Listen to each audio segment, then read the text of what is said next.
Olá, sejam bem-vindos ao programa Você Quer Empreender. Toda semana eu converso com um empreendedor de sucesso para trazer insights e muita informação para você começar a empreender ou, se você já empreende, desenvolver ainda mais o seu negócio.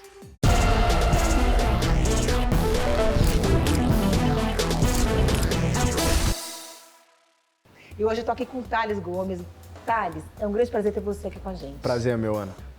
Thales é um empreendedor visionário. Ele é fundador do G4 Educação, que está transformando a educação executiva. Ele também foi fundador da EasyTaxi, maior aplicativo de táxi do mundo. E não parou por aí, não. Também foi fundador da Singu, o maior aplicativo de beleza do país. Thales, muita história para contar. Pois é, vamos falar sobre isso. Bom, Thales, você tem muita história para contar. Começou muito cedo a empreender, mas eu quero voltar lá, né, na sua origem. Quero que você conte um pouquinho de onde você veio, da sua infância. Tá bom, eu vim de Carangola, né, que é uma cidade de 30 e poucos mil habitantes. A cidade fica no interior de Minas. E geralmente o pessoal me pede referência, né? Mas fica onde, cara? Fica perto de nada. Literalmente perto de nada. Fica entre Muriaé e Espera Feliz. Ajudou? Nunca ajuda, né? Ninguém sabe onde fica. Aos 14, eu montei o meu primeiro negócio, que basicamente era tirar print screen das ofertas de telefone celular, marcar essas ofertas e ofertar esses telefones celulares ali na cidade. Então a pessoa, ao pagar, ela pagava 75% do valor, que era o 100%, né? E a minha margem, que era os 25%, ela pagava quando o telefone chegasse na casa dela. Eu usava o Mercado Livre e aproveitava o fato de que o Mercado Livre estava começando no Brasil, não tinha muito giro de estoque, então eu podia fazer esse negócio, né? Eu comecei a empreender por necessidade, como a grande maioria dos empreendedores brasileiros, mais de 90% dos CNPJs brasileiros são formados por necessidade. E por que acontece isso ali na minha história? Porque eu tinha uma banda de rock, eu era vocalista de uma banda de rock. Mesmo? Chamava Tráfico de Rock. Ainda canta? Não, imagina, não tem muito tempo que eu não pego nem na guitarra pra tocar. Mas na época eu achava que eu queria fazer isso da vida. E a gente queria fazer uma turnê com a banda, queria tocar no fim do ano na escola e tal. E aí, pra comprar a bateria que faltava pra banda, a gente teve a ideia de tentar ganhar dinheiro fazendo algumas coisas e acabou que esse negócio de celulares não só permitiu que a gente comprasse a bateria pra banda, mas também permitiu com que eu saísse de casa e começasse a construir a minha vida, porque muito cedo, né, quando eu tinha 15 anos, eu fui pai. Então, o maçarico tava ali aquecendo as costas, eu precisava dar um jeito de, cara, sustentar a minha família, minha filha, no caso, e construir a minha vida. Então, empreender foi o caminho que eu achei para conseguir fazer tudo isso. E você foi criado pela sua avó, né? Exato. Meus pais se separaram, eu era muito novo, eu tinha 5 anos de idade. A minha avó, ela era empregada doméstica de um homem que eu chamo de vô, que é o Jorge Rocha. Então, o meu vô, né, postiço, permitiu que eu fosse morar com eles. Então, eu literalmente fui criado de favor na casa do patrão da empregada. E é por isso que eu sou tão contra vitimismo, sabe? Que eu sei que eu sou uma exceção, mas eu nunca fui, sei lá, um homem diferenciado. Assim, eu nunca fui o cara mais inteligente da turma. Eu sempre fui o cara que outwork todo mundo. Então eu trabalhava mais do que a maioria, isso é um fato. Agora, nunca fui o mais talentoso, o mais inteligente. Eu não tenho nada de diferente, eu sou um ser humano comum. Só que eu sou um ser humano comum muito disciplinado e que faz o que tem que ser feito. E é por isso que eu não gosto desse papo vitimista que essa sociedade pós-modernista tenta nos enfiar a goela abaixo, porque eu acho que não ajuda em nada das pessoas que estão numa situação hoje que eu estive lá atrás. Então, é bom que elas tenham pessoas a se inspirar, falar, ó, existem pessoas como você que conseguiram construir. Aí você pode falar, mas são exceções. O que você ajuda uma pessoa com isso? Não ajuda em nada, isso só atrapalha. Então a gente fala, olha, são exceções e faça você também essa exceção. Né? E eu sempre falo da minha história, prego a minha história, quando eu vou, sei lá, eu gosto muito do Edu Lira, então fazemos partes lá, somos apoiadores ali do projeto do Gerando Falcões. Quando eu falo com as pessoas lá, cara, eu já estive no teu lugar, eu já morei em favela também, eu sei o que você tá passando, mas você pode construir tua sorte, você pode construir tua vida, né? Thales, olha, eu li o livro Thales, né? Realmente é super inspirador, vale a pena, eu assim recomendo Nada Easy, que conta a história dele e mostra realmente essa superação muito cedo, né? Então você começou a empreender com 14 e aí depois disso que você, né, fazia esse trabalho de, enfim, vender celulares, você foi, como é que você foi, daí veio a EasyTaxi? Puta, teu caminho foi longo, porque aí eu saí de Carangola, passei em algumas cidades, aí fui morar no Rio de Janeiro. Cara, quando eu chego no Rio de Janeiro, isso era 2005. 2005 eu chego no Rio de Janeiro para fazer a faculdade. Eu entro numa faculdade de propaganda e marketing, não tinha nada a ver comigo, mas eu consegui entrar, era uma faculdade famosa que eu consegui entrar, tal, eu queria fazer. Eu percebo logo no primeiro ano que não tinha nada a ver comigo, e aí veio uma oportunidade de morar fora, de morar na África do Sul em 2006. Nossa. E eu falei, bom, vou agarrar essa oportunidade. Eu nunca tinha entrado num avião na minha vida. A primeira vez que eu entrei num avião foi pra ir pra África do Sul. E eu não falava inglês direito, eu falava Quantos mais anos? ou menos. 18? Não, eu tinha uns 19, vai por aí. 19? Aí eu não falava inglês direito, eu tipo, tava aprendendo inglês e eu fui lá pra fazer um intercâmbio, estudar, dentre outras coisas, inglês. E aí, e nessa viagem foi um baita um perrengue. Eu me lembro que perderam a minha mala e eu não sabia falar direito porque minha mala tinha sumido. Eu lembro que eu desenhei uma linha com asa, fiz assim, tipo, my bag. Tipo, eu não sabia falar direito, articular direito as palavras. E chego na África do Sul, eu morei lá com um monte de europeu e tal. Aquilo abriu minha cabeça pro business de internet que eu não conhecia muito bem. Então, eu me lembro que naquela época eles estavam falando de um negocinho, de uma startupzinha que estava começando, chamada Facebook. Mas começando, eu falei, cara, tem um tal de Facebook, que é uns empreendedores aí do... Teve 2007, 2006? Isso foi 2006. 2006, Facebook estava no início, era uma startupzinha. Então, tem uma startupzinha começando aí, o Facebook e tal, talvez, né, dá uma olhada, no Brasil vocês não usam. Eu falei, não, o Brasil tinha os Orkut. Era meio que essa conversa. Eu falei, não, mas eu acho que é muito legal os europeus falando comigo, não. Eu falei, mas o que é startup? Os europeus, não, startup é empresa de tecnologia e tal, não sei o que lá. E aquilo me deu um clique, eu falei, caramba, acho que eu quero fazer isso da vida, mano. E aí quando eu volto pro Brasil, eu volto com essa cabeça de criar startups, né? Então eu fiz algumas coisas, eu fiz uma tentativa de fazer uma startup que era uma startup de gamificação em mídia social. Quando ninguém nem falava de promoção em mídia social, eu tentei fazer isso lá atrás, deu errado. Aí depois eu montei uma software house que eu contratava as pessoas remotamente. Então eu usava uma plataforma de contratação de mão de obra para poder contratar gente na Índia, na China, na Rússia, e fazia ali mais ou menos uns projetos tal para arrumar um dinheiro. Foi a primeira vez que eu comecei a de fato ganhar algum dinheirinho, porque quando eu montei a outra startup lá de gamificação em mídia social, eu quebrei. E a primeira vez que eu quebrei mesmo, eu saí com dívida. E eu fiz de tudo, mano. Nessa época eu morava na favela do Santa Amaro, que fica na Glória ali, né? Eu morava na subida do morrão, assim. E aí eu precisava arrumar um jeito de me bancar, e eu tinha quebrado. Então eu fui valet, eu fui segurança de balada, eu entregava panfleto em sinal. Eu fazia de tudo, assim. Fazia trabalho aqui e lá. Até que arrumei uns empregos, me reergui. E aí fundei meu outro negócio, que era a Tech Samurai. Mas quando você quebrou, você tinha dívidas? Tinha dívida pra caramba. Quando você quebra no Brasil, você vai pra menos então, um monte. Por isso que eu ia perguntar, porque é muito no Brasil, quando você não dá certo, você se reerguer é muito difícil, né? Muito difícil. Então você teve que primeiro pagar essas dívidas para depois você conseguir Você parcela as suas dívidas, né? Você fez uma negociação. Negociação, aí você vai pagando e tal, eu arrumei emprego, eu fazia bico, então, o dinheiro que sobrava, eu, cara, pagava a dívida. Então não tinha dessa de sair pra festa, isso não existe na minha vida. Isso existe na minha vida é porque eu vendi táxi. Tá. Antes disso não existia esse negócio, era só trabalho e pagar dívida e fazer as coisas acontecerem. E aí dali quando eu fundo a Tech Samurai, é a primeira vez que eu saio da lama mesmo e começo a dar uma respirada e ganhar um dinheirinho. Aí eu compro um carro, essas coisas que todos jovens não façam isso, tá?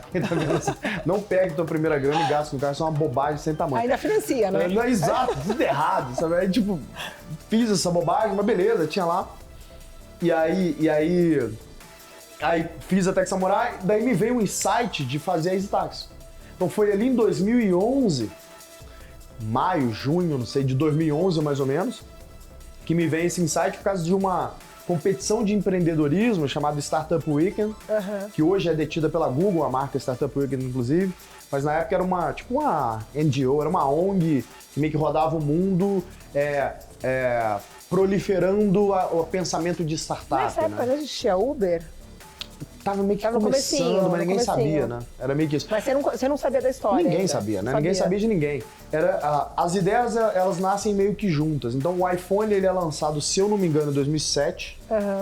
Se eu não me engano, 2 anos depois, eles botam GPS no iPhone, tá? Em 2009, mais ou menos.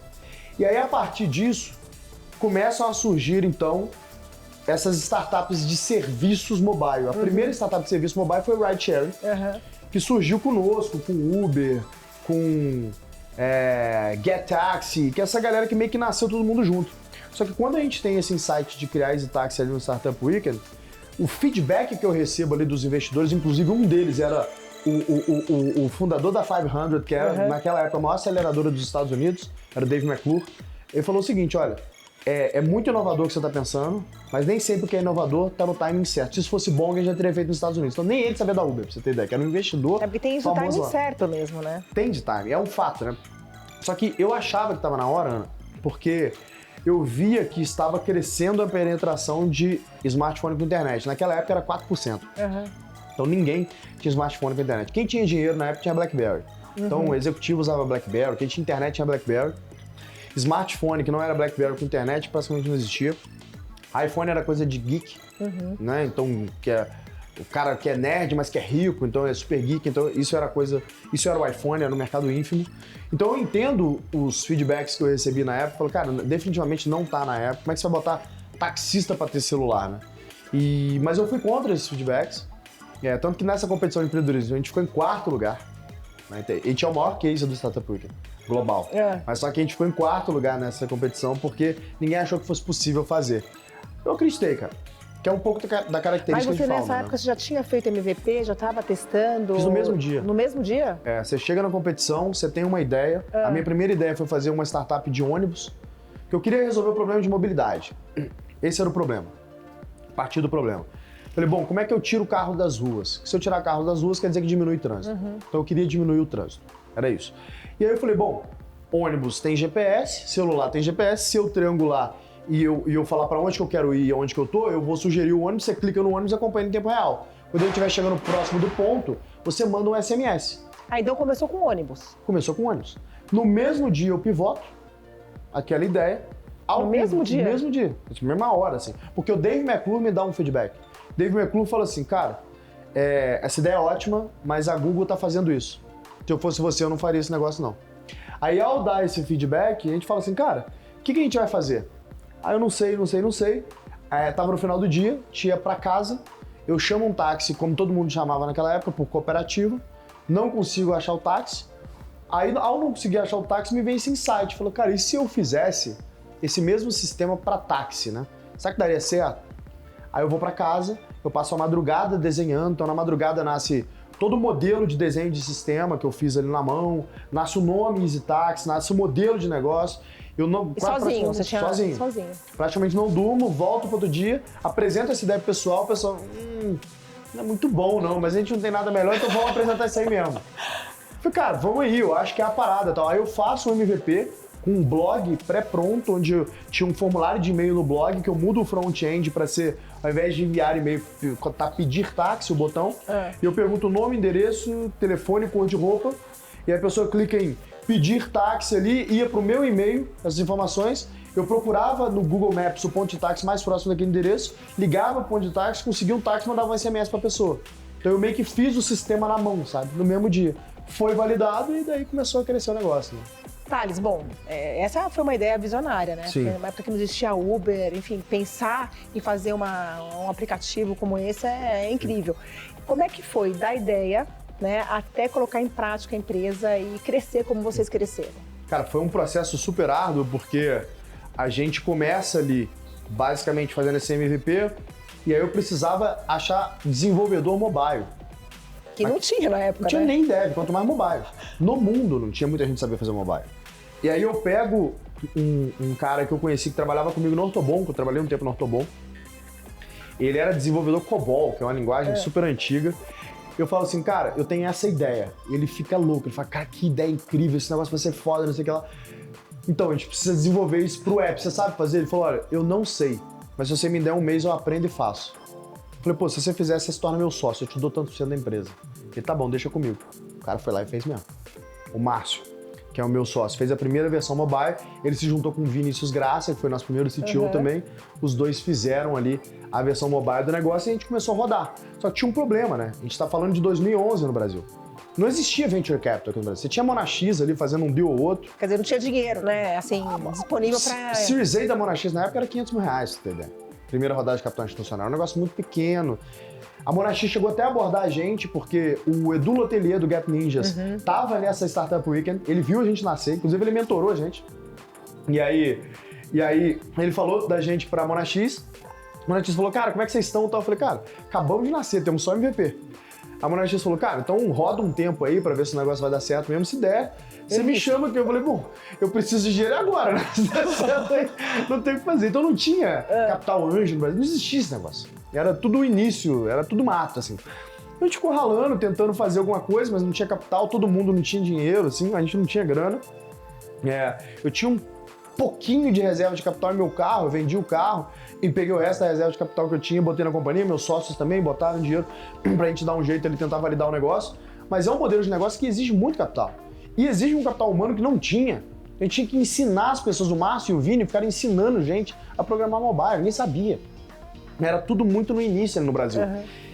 E aí eu me lembro que, tipo, o grande problema que aconteceu foi mais ou menos em novembro, outubro, novembro, um dos caras que eu tinha colocado de sócio não estava entregando, eu tirei esse cara da sociedade. Eu nem sabia que existia Cliff, foi aí que eu descobri que existe Cliff, esse mecanismo do direito societário que te permitia tirar alguém, né? Eu só tirei, o cara falou assim, ó, vou te processar. E aí eu falei, tá bom, vou fazer o quê, né? Vou ser processado. E aí a gente não tinha dinheiro.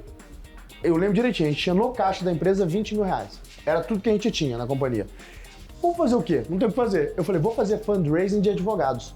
Então, um sócio meu conhecia um escritório de advocacia grande, que é o Gaia Silva Gaed, lá do Rio de Janeiro. Eu fui pitch pros caras como se eles fossem meu investidor. Os caras, pô, mas a gente não entende muito disso, não vai investir. Eu falei, ó, quero que você invista não. Foi o seguinte, eu tô sendo processado, esse é o processo. Eu quero que você me defenda. Se eu pegar funding, aí eu te pago e pago com ágio. Você topa? Os caras toparam, defenderam a gente conseguiu resolver o negócio ali, mas só que o acordo, ele falou, ó, você vai perder se esses caras entrarem no trabalhista contra você. O que eu tinha comentado? Faça um acordo. O sócio, muito bonzinho, né, pediu exatamente o que a gente tinha em caixa de pagamento, 20 mil reais. 20 mil. Que era muito dinheiro na época, tá? Você tá falando de 2011. Porque 2011... Era muito dinheiro. Aí, tipo, ele pediu exatamente o que a gente tinha em caixa. E o que acontece? Como ninguém tinha celular, qual que era o plano pra usar esse caixa? Comprar aparelho de telefone celular. A gente tinha comprado uma chinesa chamada ZTE, que é uma porcaria. A gente ia comprar esse negócio lá, mas era o que dava. Era muito caro. Se eu não me engano, custava tipo 700, 750 reais o aparelho ZTE, o que era dinheiro infinito. Era preço de um iPhone hoje, pra você ter ideia. Era super inacessível. E a gente ia emprestar pros taxistas pra eles usarem pro negócio pegar tração, pra depois eu convencer esses caras a comprarem. Só que aí acabou essa possibilidade. E eu me lembro que aquele Natal na minha casa foi um Natal, assim, eu tive vergonha de voltar pra casa, porque eu falei, cara, acabou meu sonho, vamos quebrar, não tem mais Easy Taxi, esquece, não vai ser mais nada. E eu já tinha falado em casa que eu tava fazendo isso, que eu tinha parado de fazer outro negócio pra focar nesse negócio, e que tava indo bem. E eu fiquei com vergonha de contar pra galera lá em casa que tava dando errado. E eu tava tão magoado, tão depressivo naquele momento, que eu passei aquele Natal sozinho, no Rio de Janeiro, sem família, e só ficando ali mesmo.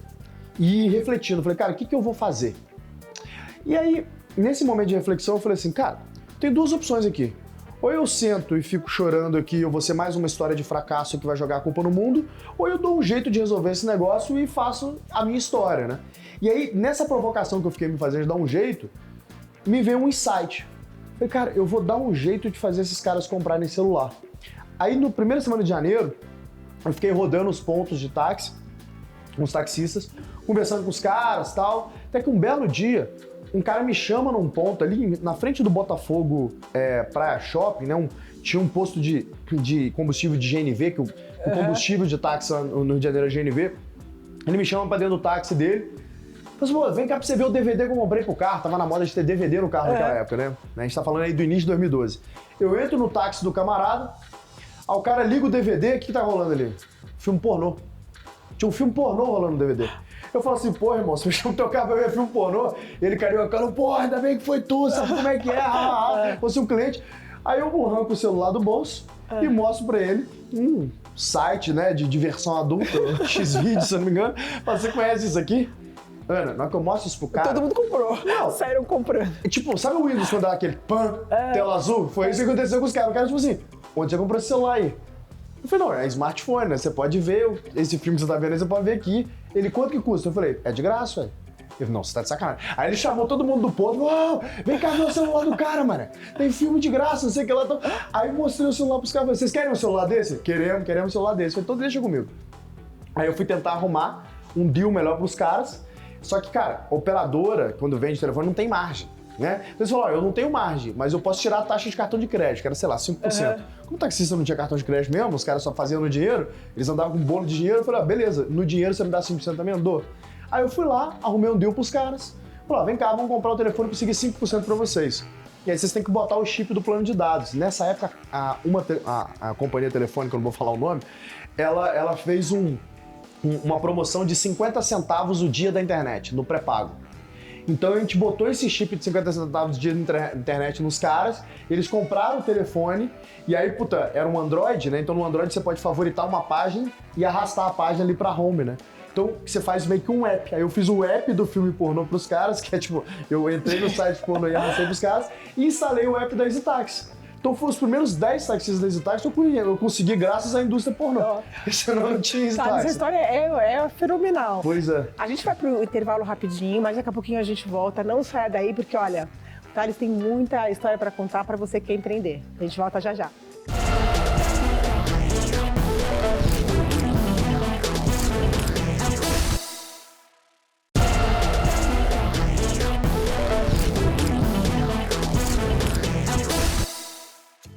Bom, a gente volta com o Thales Gomes.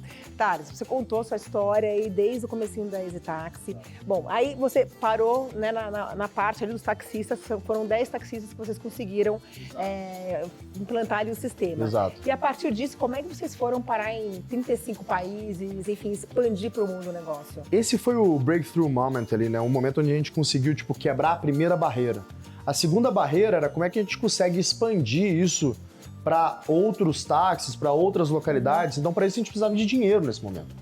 Então, eu comecei a conversar com alguns fundos, e aí eu li uma matéria falando sobre um fundo alemão chamado Rocket Internet, que era uma fábrica de startups que basicamente copiava modelos de negócio que estavam dando certo nos Estados Unidos e expandia para o mundo inteiro. Os irmãos Summer, né, que é o Oliver Summer e seus irmãos, eles foram para Harvard, se formaram em Harvard, e aí tiveram essa ideia de copiar o eBay e levar a cópia do eBay para a Europa. E eles fizeram centenas de milhões de dólares vendendo esse negócio meses depois, se eu não me engano. E aí depois copiaram o Groupon e fizeram mais centenas de milhões de dólares. Aí depois eles foram copiando um monte de startup e vendendo e fazendo muito dinheiro. Fizeram bilhões de dólares ali de fortuna só fazendo cópia e montaram esse fundo para fazer essa fórmula globalmente, né? Eu li sobre isso e a mídia criticando eles muito. Não, porque eles não são criativos, só copiam. Eu falei, mas peraí, deixa eu entender bem. Então quer dizer que os caras, eles pegam uma ideia que tá começando, enquanto o cara tá começando e já copiou e expandiu pro mundo inteiro, esse cara é um gênio. Lógico. Aí eu escrevi exatamente pra ele. Eu falei, cara, eu acho vocês um gênio. Eu quero aprender como fazer isso. Né? Tipo, a gente tem uma ideia que é nossa, super original, o negócio tá dando certo. Na Alemanha tinha uns caras começando a fazer um modelo da EasyTaxi, chama MyTaxi. Eu sei que na Alemanha tem um cara começando e também chama MyTaxi. A gente fez a MyTaxi aqui no Brasil e, puta, a gente precisa de capital para poder expandir. Aí o Oliver me respondeu o e-mail e colocou em contato com o cara que tocava o fundo aqui no Brasil. Falou, a gente está começando a operação no Brasil, a gente vai conversar com você. Então os caras vieram, eles fizeram uma proposta de compra primeiro da startup. Falaram, a gente não quer vender, a gente quer tocar um negócio, então eu quero ser investido. Conversa vai, conversa vem. Um deal super duro, super difícil.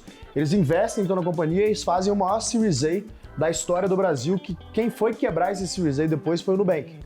Então, até o surgimento do Nubank, ninguém tinha feito um Series A tão grande quanto o nosso. Foi 10 milhões de reais investidos, que era 20 vezes mais do que o investimento normal que era feito em startups, né? Em um Series A.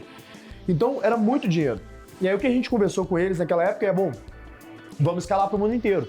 E eu me lembro que um outro momento chave foi quando os caras perguntaram para mim assim, você tá pronto para ser o CEO dessa companhia, tocar, escalar isso? Eu falei, claro que eu tô pronto. E eu me lembro que eu saí dessa reunião, eu entrei no Google e digitei, what does a CEO do, né? O que faz um CEO? Eu não fazia a menor ideia, pô. O que faz um CEO? Sei lá o que faz um CEO. Agora, pô, não saí lá de Carangola pra virar pro gringo e falar que eu não sei o que fazer. Você aceitou o cargo antes de saber, né? Claro, pô. Chuta o balde e corre atrás dele, né? Tipo, não, vou sair lá de Carangola, não sei o que eu vou fazer, não boto outro cara. Eu não, falei, não, óbvio que eu sei, tô pronto, vambora. E aí me virei. Né? E nisso a gente foi expandindo o negócio. Em 18 meses a gente abriu 35 operações, então Brasil mais 34, né? 35 países, tinha 420 escritórios, 4 continentes. Enquanto eu fui CEO da companhia, a gente era o líder global, acima da Uber. A Uber tinha 30 países, a gente tinha 35. A Uber tinha mais corrida, mas a gente tinha mais geografia. A Uber tinha captado bilhões de dólares, a gente tinha captado 180 milhões de dólares, então, tipo, muito menos do que os caras. A gente era muito mais eficiente que eles. E aí, no final de 2014, a gente estava muito diluído. Porque primeiro que o deal que a gente fez era muito ruim. Eles compraram 70% da empresa na primeira rodada. Que é cagada. Nossa, gente. Porque na época ninguém sabia como que era. Não só não sabia, que não tinha outra opção, pô. Era isso ou quebrar. Era isso ou não tem mais. Tá vendo isso aqui, ó? Olha que legal. Esse é o som do sucesso. Aliás, né, só pra falar que hoje, olha que bacana. O Thales, o G4 acabou de mudar para um escritório novo. Exato. Maravilhoso. Aqui, né, no Brooklyn. E quando eles batem meta, eles tocam aqui essa buzina. A gente é um escritório muito barulhento, um escritório com vida, né? Temos 3 escritórios hoje em São Paulo, são mais de 4 mil metros de escritórios combinados aqui, né? Esse aqui é o headquarter, a gente chama de Vale de Gaut. E só aqui são 2 mil metros de escritório e o time comercial é muito animado. Então, cara, bateu alguma meta, buzina, né? Então é o som da felicidade, dá pra vocês se acostumarem. Mas voltando ao caso que eu tava contando ali de Easy Taxi e Rocket, né? Então, a gente abre essa operação muito rápido, só que a gente ficou muito diluído. Por quê? Porque a gente não tinha opção, tinha meses de caixa, era fechar esse deal ou morrer. Não existia Venture Capital no Brasil direito, não existia essas coisas, então a gente começou a trazer dinheiro de fora pro Brasil, foi a gente que fez esse primeiro movimento para cá. Então, cortamos muito mato alto para que as próximas gerações pudessem, de fato, construir companhias com deals melhores. A gente não teve essa sorte naquele momento. Mas também tudo bem. Para mim foi super importante, porque, cara, fui CEO global, eu tinha 22, 23 anos. Isso que eu ia perguntar. Quer dizer, você teoricamente não tinha um histórico aí de gestão, né? Mas nenhum. De global, para empreendedor, uma empresa founder, é isso. Então, isso que é muito bacana. Como é que você fez essa estratégia de crescimento? Onde você se baseou? Foi no instinto? Não, imagina. Você é um cara que estuda muito. Exato. Né? Eu sou um leitor ávido, eu estudo pra caramba, eu tenho o hábito de estudar todos os dias. E eu conversava com muitas pessoas. Então, o Nardon, que é o meu sócio aqui, meu cofundador no G4, ele também era investido pela Rocket, numa empresa chamada Canui, que foi vendida para a Dafit. A gente ficava no mesmo prédio. Então, nós éramos os caras que mais trabalhavam nos prédios ali. A gente era os primeiros a chegar, os últimos a sair. Então, geralmente, assim, dava meia-noite, 1 da manhã, eu subia pra Canui, ou ele descia pra Easy Taxi, a gente ficava tomando uma cerveja e discutindo como é que foi o dia. Foi lá que você conheceu o Nardon, então? Foi lá que conheceu o Nardon, pô. Então a gente ficava discutindo sobre o que a gente vai fazer, o que você aprendeu aí, como é que tá teu CAC. Então, naquele momento a gente começou a aprender essas coisas e tinha uma troca muito grande. E o Nardon, ele é formado na melhor escola de engenharia do mundo, né? Que é a École Polytechnique da França. Então o Nardon é um cara muito técnico, então ele me ensinava muito. E eu sempre fui bom com pessoas, né? Modelo de negócio, gente, pessoas, deal. E eu ensinava essas partes pra ele. Então tinha essa troca.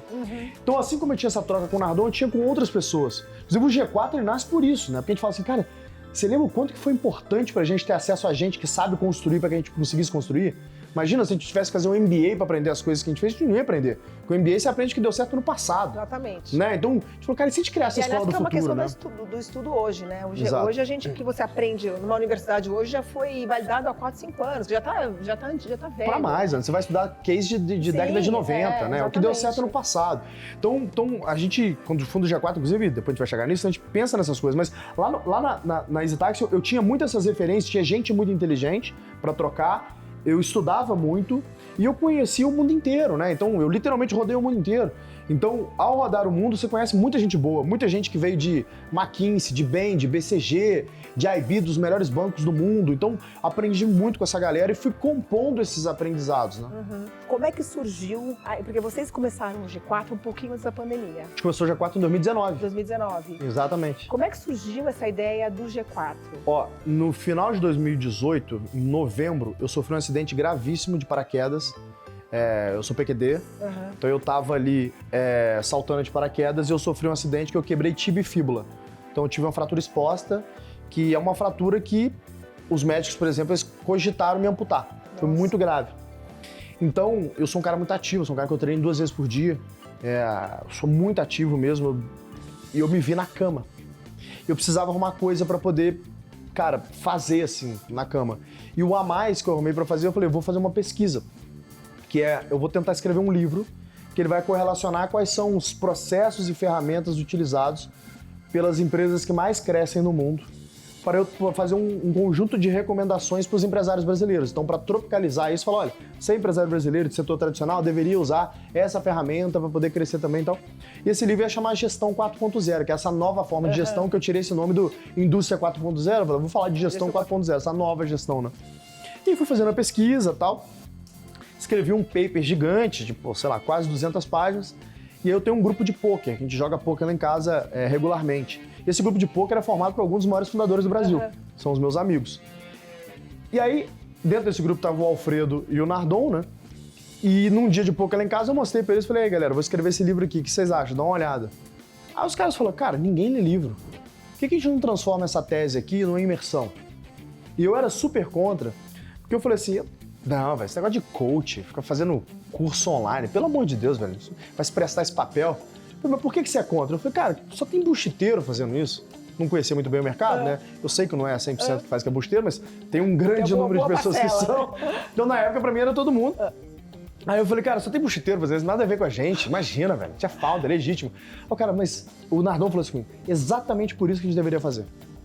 Porque já que não tem ninguém legítimo, vamos fazer a gente. Tem credibilidade. A gente é bem sucedido, a gente construiu negócios bilionários e a gente vai ajudar o Brasil a fazer isso, ainda vamos ganhar dinheiro, por que não? Eu falei, tá bom. Vamos give it a try, né? Vamos fazer a primeira turma. Cara, eu soltei um stories.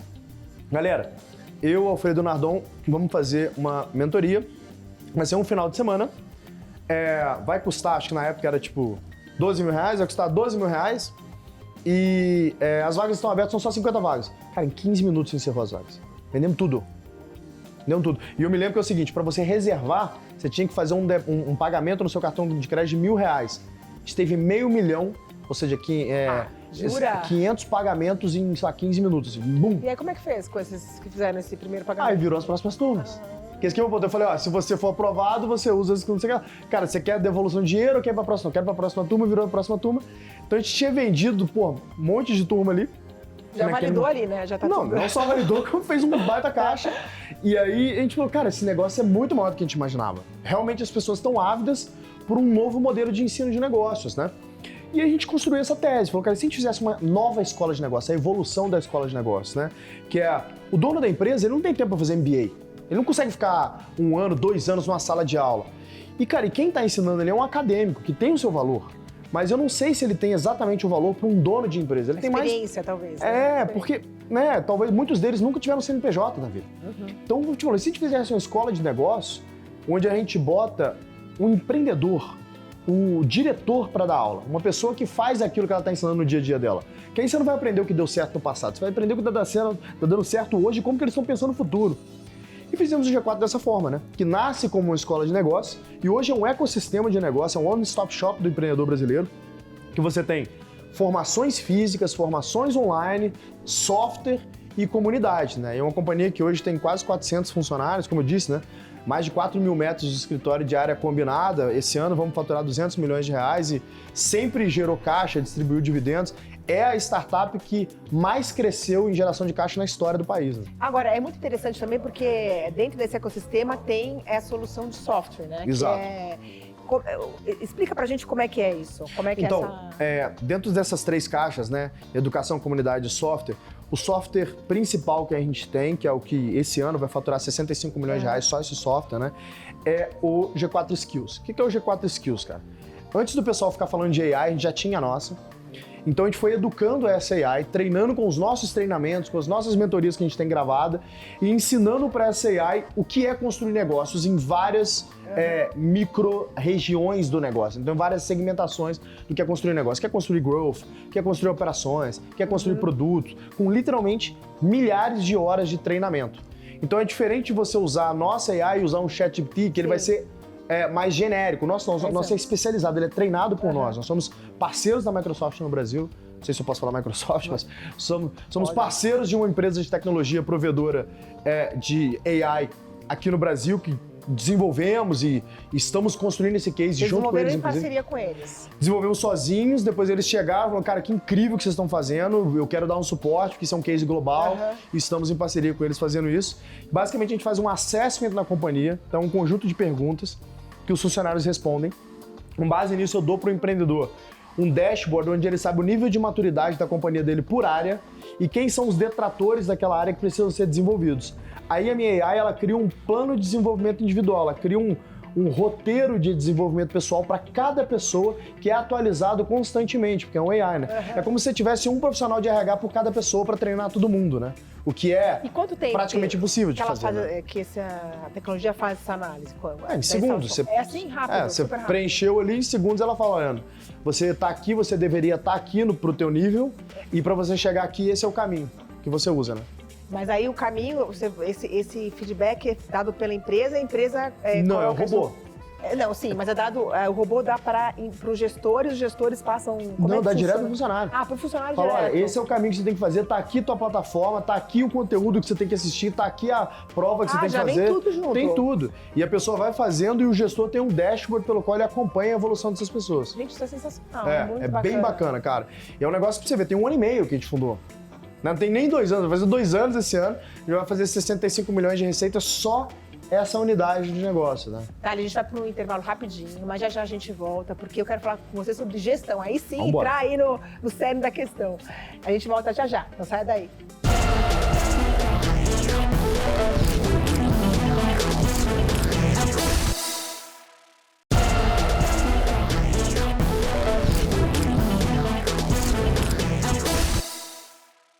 Obviamente não tem um segredo, uma fórmula mágica, mas qual que é o segredo para você conseguir aí um grau de assertividade no business?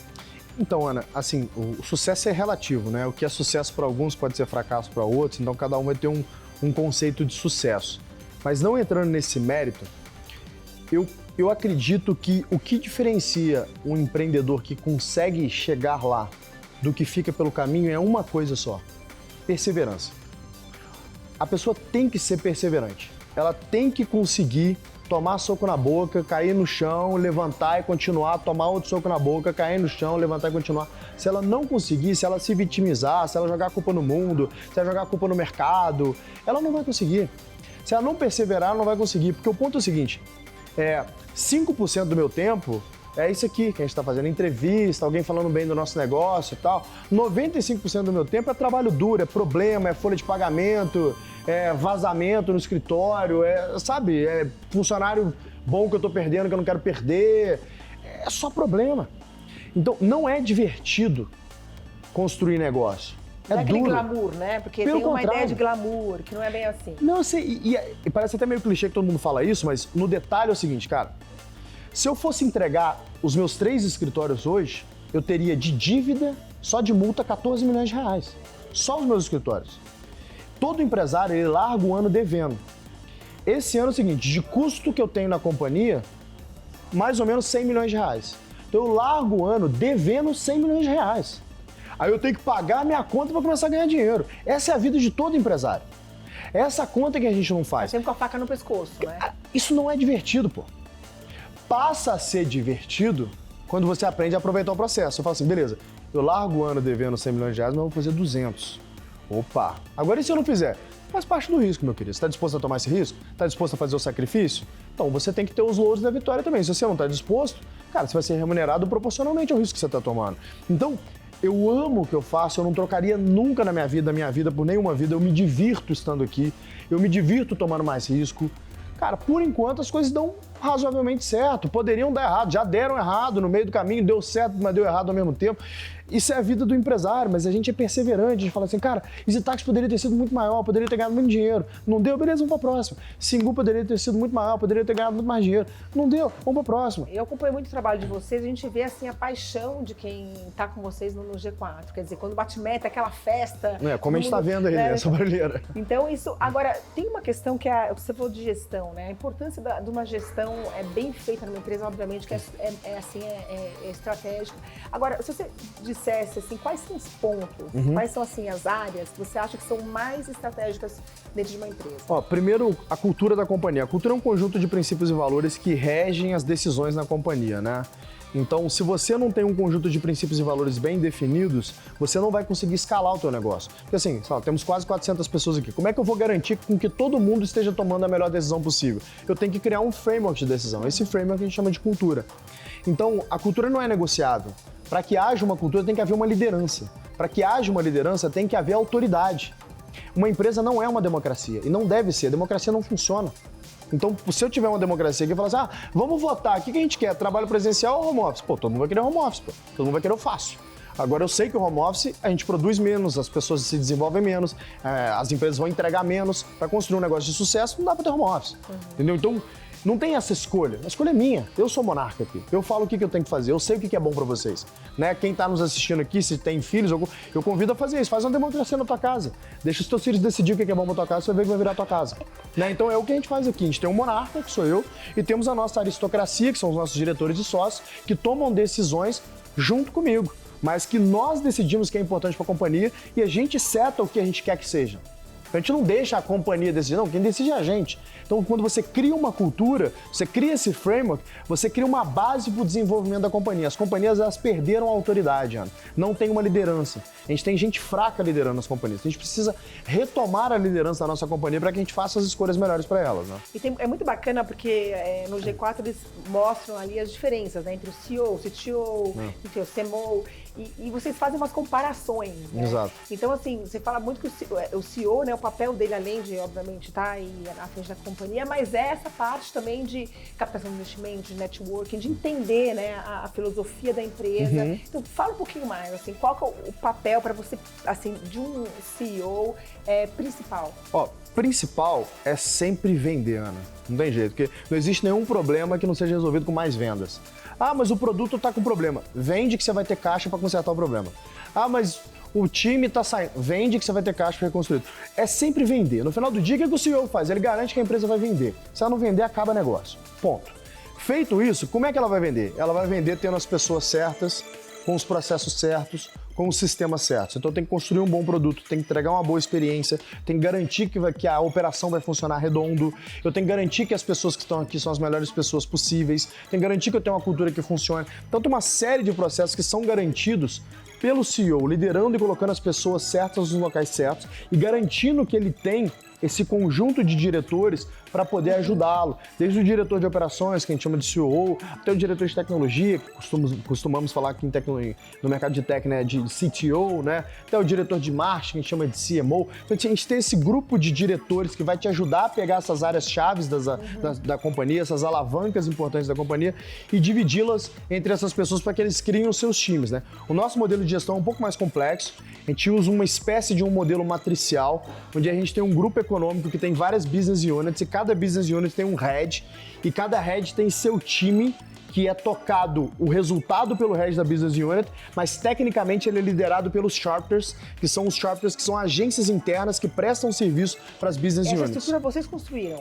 A gente construiu. Então essa estrutura permite com que a gente cresça muito na companhia, em média a gente cresce 2,5 vezes ao ano, né?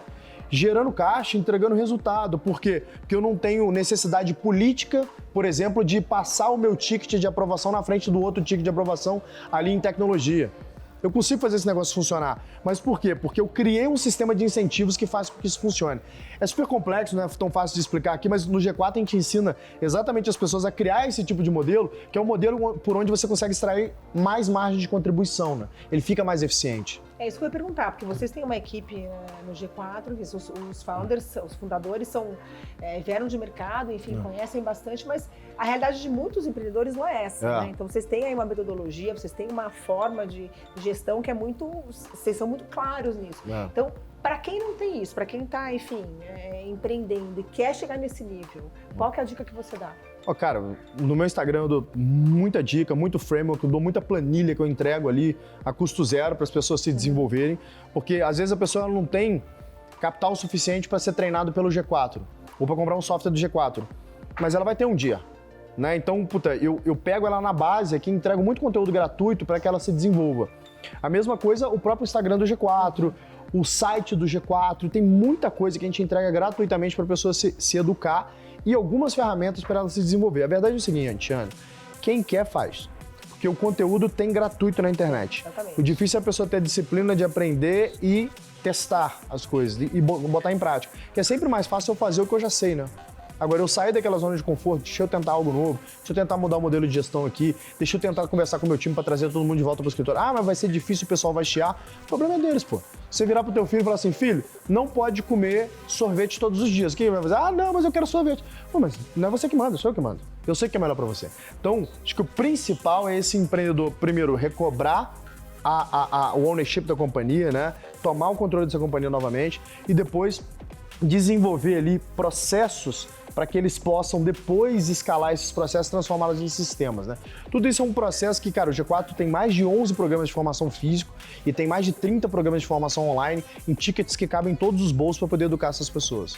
Bom, e eu queria que você aqui agora falasse pra gente quais são os próximos passos do G4, onde vocês querem chegar, qual que é a estratégia aí? Não sei se você pode falar, né? Posso, sem problema nenhum. A gente, nosso foco é um só, gerar 1 milhão de novos empregos até o final da década.